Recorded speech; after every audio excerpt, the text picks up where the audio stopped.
प्रिय छात्रों, आप सभी का स्वागत है। कक्षा 9वीं गणित विषय के अंतर्गत ब्रिज कोर्स के पठन पाठन सामग्री का हम अध्ययन करेंगे। विभिन्न संक्रियाओं को आसानी से हल करके कार्यपत्रक को सरल करेंगे। बेसिक मैथ समझने से कक्षा 9वीं 10वीं गणित विषय के प्रश्नों को सरल करने में आसानी होगी। तो आइए शुरू करते हैं। हम देख रहे हैं जमा की संक्रिया, कार्यपत्रक क्रमांक 1, पेज क्रमांक 6 ब्रिज कोर्स की पुस्तक के अनुसार। यहाँ पे आप सबसे पहले लिखा है, पहला प्रश्न, नीचे लिखी संख्याओं का योग कीजिए। तो चूंकि जमा की संक्रिया से तात्पर्य है हमको इकट्ठा करना, इकट्ठा करने से तात्पर्य है, तो यहाँ पे हमको 4 के साथ 5 को जमा करना, योग करना है। तो योग करने के लिए चूंकि आपने सीखा ही है पूर्व की कक्षाओं में कि किस प्रकार से योग किया जाता है, तो यहाँ पे हम थोड़ा सा संक्रियाओं के माध्यम से हम कोशिश करते हैं, गतिविधि करने का प्रयास करते हैं। यहाँ पे 4 धन 5, तो यहाँ पे हमने देखिए आपको यहाँ पे एक छोटी सी गतिविधि से अवगत कराते हैं। यहाँ पे 4 पिन ले लिए हमने नीले रंग की और 5 पिन हरे रंग की हमने ले लिए हैं। अब इसमें हमको जमा की संक्रिया करना है। इसका मतलब ये है कि 4 में 5 का योग करना है। तो हम यहाँ पे 4 तो गिन लिए, इसके बाद हम यहाँ से गिनना स्टार्ट करते हैं।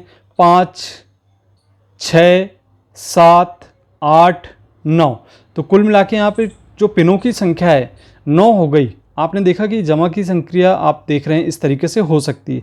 एक दूसरा तरीका ये भी हो सकता है, जैसे हमने 4 यहाँ पे अलग अलग ये छोटे छोटे से हमने ये ले लिए 4। अब इसमें हमको 5 का योग करना है, तो ये हमने 4 ले लिए हैं, ये हमने 5 ले लिए।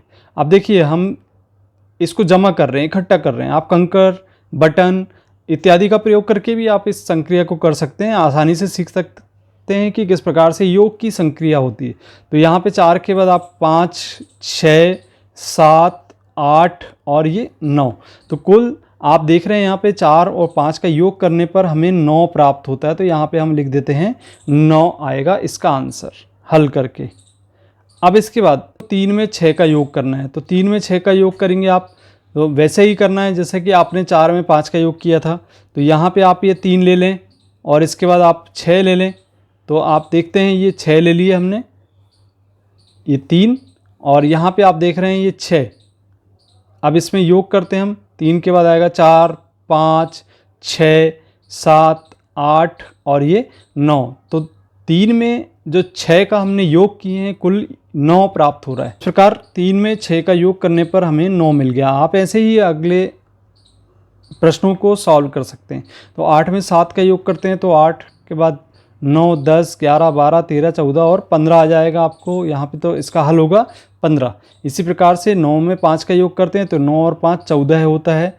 इसके बाद अगला है यहाँ पे 7 में 3 का योग कर रहे हैं, तो 7 धन 3, 7, 8, 9, 10। तो इस तरीके से आप देख रहे हैं यहाँ पे 10 प्राप्त हो गया योग करने पर। 4 में 8 जोड़ रहे हैं, तो 4 में 8 जोड़ने पर 12 प्राप्त हो जाता है। तो इस तरीके से हम 12 लिख देते हैं। अब इसके बाद ये 1 अंकों की संख्याओं का योग था, आसानी से आपने हल कर लिया। इसी तरीके से आप 2 अंकों की संख्याओं को भी आसानी से योग करके लिख सकते हैं। तो बच्चों देख रहे हैं कि हम जैसे 35 में 42 का योग करना है, 2 अंकों की संख्याओं की बात कर रहे हैं। तो यहाँ 35 और 42, तो इसमें आप देख रहे हैं यहाँ पे 35 का अर्थ है 30 धन 5, 30 अर्थात यहाँ पे 10-10 के यदि हम बंडल बना ले माचिस की तीलियों के, तो 10 के बंडल 3 बन गए। और इसी तरीके से 42 में 4 बंडल बनेंगे, 40 इसमें संख्या होगी, जो दहाई का अंक है 4 है, इसके अनुसार 40 होगा।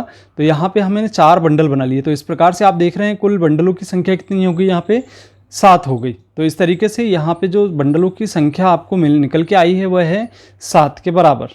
तो ये 3 और 4, 7। अब देखिए यहाँ पे 35 लिखा है, तो इकाई के अंक में 5 था, तो 5 तीलियाँ ले लिए। और यहाँ नीचे भी इकाई के अंक में 2 है, तो इसमें 2 तीलियाँ ले सकते हैं हम। इन दोनों तीलियों को जोड़ दें तो 5 और 2, 7। तो इस तरीके से 7 निकल आई। अब देखते हैं हम कि आपने किस तरीके से योग किया। तो यहाँ पे आपने क्या किया कि जो 35 था उसमें से 30 का बंडल 3 निकाल लिए 10-10 के, और 10 के 4 बंडल निकाल लिए। तो इस तरीके से टोटल बंडलों की संख्या कितनी होगी, 7 हो गई। तो यहाँ पे आपके 7 बंडलों की संख्या है, लेकिन तीलियों की संख्या कितनी हुई, यहाँ पे आपकी तीलियों की संख्या 70 है। और यहाँ पे जो आपने बाद में जो तीली जोड़े थे 5 और 2 7 हुई थी। तो इस तरीके से जो तीलियों की कुल संख्या मिलाकर 70 धन 7 हो गई। इस प्रकार से जो योग है 35 और 42 का वह 77 प्राप्त होता है। तो इस तरीके से भी आप संक्रिया के माध्यम से 2 अंकों की संख्याओं का योग सीख सकते हैं। तो अब चलिए यहाँ पे हम इन प्रश्नों को सरल करते हैं। यहाँ पे नीचे लिखी संख्याओं का योग आप देख रहे हैं 8 और 3। तो 8 और 3 11 होता है। तो यहाँ पे एक आपका शेष बचेगा, तो ऊपर ले जाके इसको योग करना है। आपको ध्यान रखना है ये संख्या जो शेष बच रही है इसको यहाँ पे योग करेंगे। तो यहाँ पे योग करने पर 4 और 1 5 हो जाएगा, 5 और 5 कुल 10 हो जाएगा। तो इस प्रकार से यहाँ पे 101 इसका योग आता है। अब अगला जो प्रश्न है वो है 36 धन 69। तो 6 और 9 यहाँ पे 15 होता है। तो एक जो प्राप्त हो रहा है उसको यहाँ पे हम योग कर देंगे, जोड़ना है आपको। तो यहाँ पे एक का योग करेंगे तो 3 और 1 4 और 6 कितना हो गया 10। तो इस प्रकार से 105 प्राप्त होगा। अब अगली संख्या है 5 85 और 75 में दोनों का आपस में योग करना है। तो 5 और 5 10 हो गया, यहाँ पे आपका 10 हो गया। तो एक शेष बचा है, इसका हम ऊपर योग कर देंगे। तो 8 और 1 9 और 7 16 हो गया। तो इस प्रकार से 160 इसका हल प्राप्त होगा। चौथा प्रश्न है यहाँ पे 4 और 7 11 होता है। तो यहाँ पे एक शेष बचा है, यहाँ पे लिख दें और इसका योग कर दें। आप योग करेंगे 9 और 1 10 होगा, 10 और 5 15 प्राप्त हो जाएगा। तो कुल मिलाकर 151 इसका हल प्राप्त हुआ। और इसी तरीके से पाँचवें प्रश्न आप देख रहे हैं 5 और 7 12। तो 2 लिख दिया, यहाँ पे एक शेष बचा है, इसको ऊपर लिखेंगे, योग करेंगे। 7 और 1 8 और 3 11 हो गया। तो यहाँ पे हो गया 112। अब इसके बाद छठवां प्रश्न 6 और 2 8। यहाँ पे कुछ भी शेष नहीं बच रहा है, अब डायरेक्ट हम जोड़ देते हैं। 8 और 4 12 होगा। तो इस तरीके से इन प्रश्नों को आप जरूर सरल करें। इसके बाद तीसरा प्रश्न जिसमें 3 अंकों की संख्याओं का योग करना है। तो आप यहाँ पे जैसा कि कार्यपत्रक में देख रहे हैं कि 3 अंकों की संख्याएँ दी गई हैं। तो सबसे पहला हमने योग डायरेक्ट देख रहे हैं आप यहाँ पे हल करके रखा है। 8 और 5 13 होगा, शेष एक बचा है, यहाँ पे योग कर देंगे और एक योग करने पर 3 और 1 4 हो जाएगा। इसके बाद 5 और 1 6 हो गया। तो 643 इसका हल प्राप्त होगा। दूसरा प्रश्न है 356 में 659 जोड़ना है। तो आप यहाँ पे योग करेंगे 9 और 6 15 का 5 हो गया। एक को यहाँ योग करेंगे, 5 और 1 6 और 5 11, फिर से एक प्राप्त हुआ, यहाँ योग करेंगे 3 और 1 4 और 6 10। इस प्रकार से 1015 इसका हल प्राप्त होगा। तीसरा प्रश्न है 885 में 475 का योग करना है। तो 5 और 5 10 हो गया, यहाँ पे 0 लिख दिया है। एक यहाँ पे शेष बचा है, इसको योग कर दें। 8 और 1 9 और 7 16 हो गया। इसके बाद एक शेष बचा है और इसको योग करेंगे तो 8 और 1 9 और 4 13 प्राप्त हो जाएगा। 1360 इसका आंसर, 1360। चौथा प्रश्न है 924 में 570 का योग करेंगे। 7 और 4 11 हो गया और यहाँ पे 7 और 2 9 हो गया। और ये एक जो शेष बचा था उसको योग कर देंगे तो 10 हो जाएगा।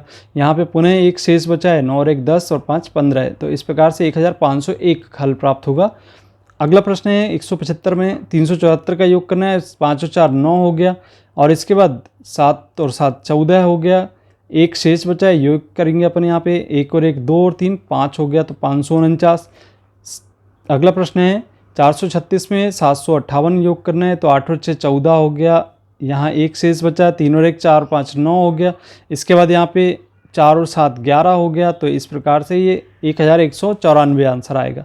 इसके बाद आप अगला प्रश्न देख रहे हैं यहाँ पे 8 और 9 17 का 7 आ गया, हासिल का 1 आ गया। एक में 5 जोड़ दिए, 5 और 1 6 और 8 6 14 हो गया। शेष एक बचा है, यहाँ योग कर दें। 2 और 1 3 और 8 3 11 हो गया। तो यहाँ 1147।